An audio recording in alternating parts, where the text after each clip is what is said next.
officer JSC की spokesperson लेजबनी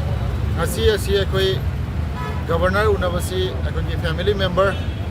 मांग कमल बाबू की लोना भी यावना JSC की मेंबर खरगा तरुक उनजरूबनी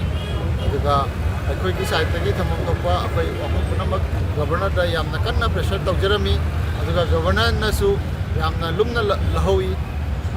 गवर्नर की साइड की 57 माउंटेन ड्यूब की GOC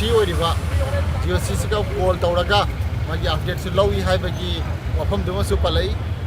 GOC ना थीरी अखोइद नुंतिगी हाइबदुमाइना थीरी हाइबगी रेस्पॉन्स तौरई हाई गवर्नर ना नंगी थीरी हाइरगा रिजल्ट अमा तादबा अदुदी यारोय मासे तसेना सही 35 नते सही 15 नि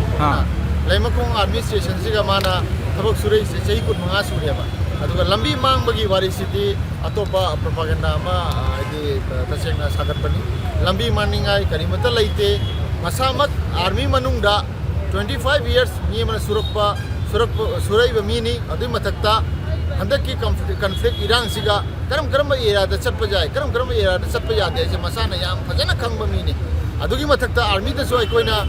मनुंग चंगी हाइबगी एविडेंस पुनमक अखोइना CCTV फुटेज पोइरो लोइना कोई सिनजग्रबनी मोइना आर्मी नसु फना मासे सोना चकी हाइबदो यारोय अदुगी दमक चप चाबा अखोइदा रुपी द तारगदि अखोइनासु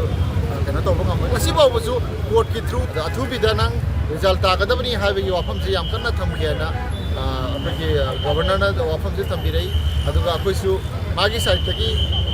याम कन्ना कनो से तहलगा आइदी कमल बाबू से